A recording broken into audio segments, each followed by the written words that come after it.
White House said U.S. President Joe Biden on Thursday met the wife and daughter of Alexei Navalny, the Russian opposition leader who died last week, quote, to express his heartfelt condolences. The White House said in a statement during the meeting in California, Biden expressed his admiration for Navalny's, quote, extraordinary courage and his legacy of fighting against corruption and for a free and democratic Russia in which the rule of law applies equally to everyone. Speaking to reporters, Biden said the United States will announce major new sanctions.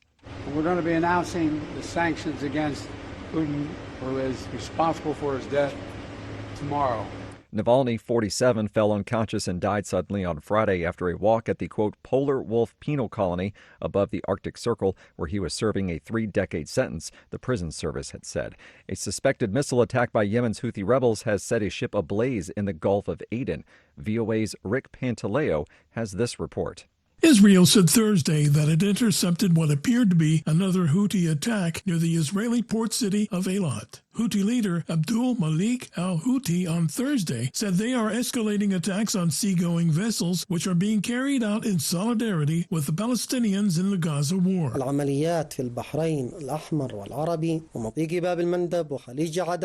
Red Sea, Arabian Sea, and Gulf of Aden operations are ongoing, escalating, effective, and impactful. The enemy has failed to prevent them, and they have been unable to limit or reduce them. Meanwhile, the Houthis have not immediately claimed Thursday's attack. They typically acknowledge results they conduct hours afterward. Rick Pantaleo, VOA News.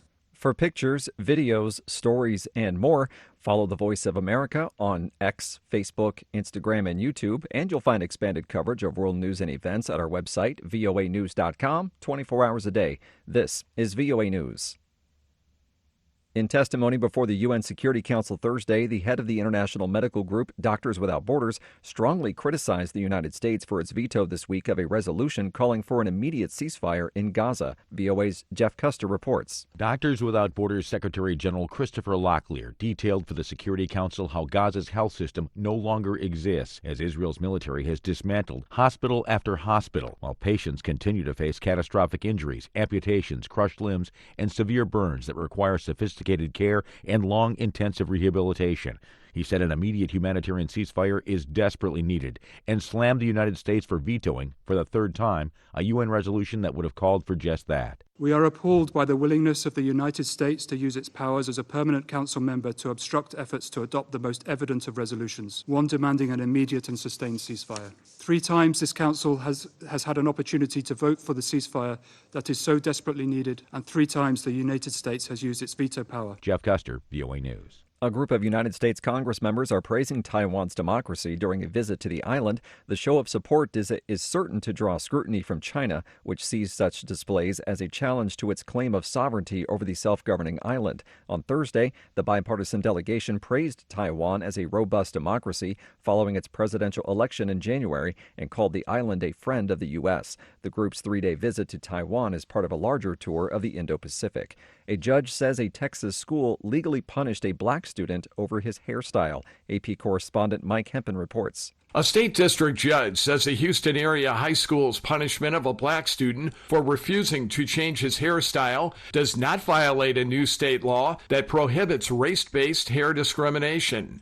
Daryl George wears his hair in red and twisted locks on top of his head. After just a few hours of testimony, the judge ruled in favor of the Barber Hills School District, saying its ongoing discipline of George over the length of his hair is legal under the Crown Act. The Crown Act prohibits race-based hair discrimination and bars employers and schools from penalizing people because of hair texture or protective hairstyles. George, an 18-year-old junior, has not been in his regular classes at Barber Hills High School since August 31st.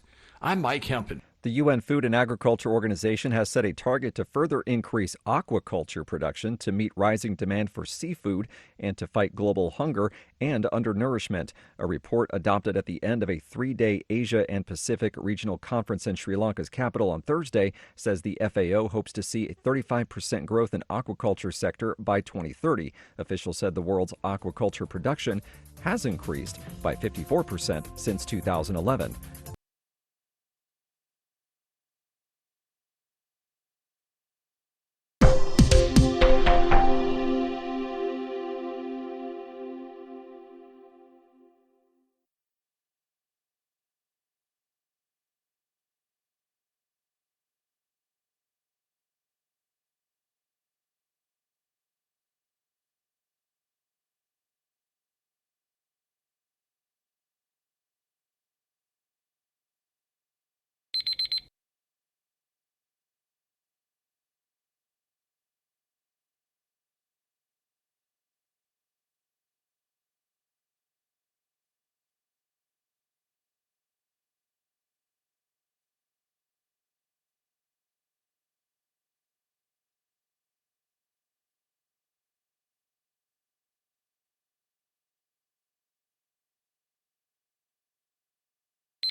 Thank you for watching.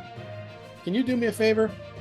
Please leave a comment in the comments section below. That would really help. Thank you, and see you again soon.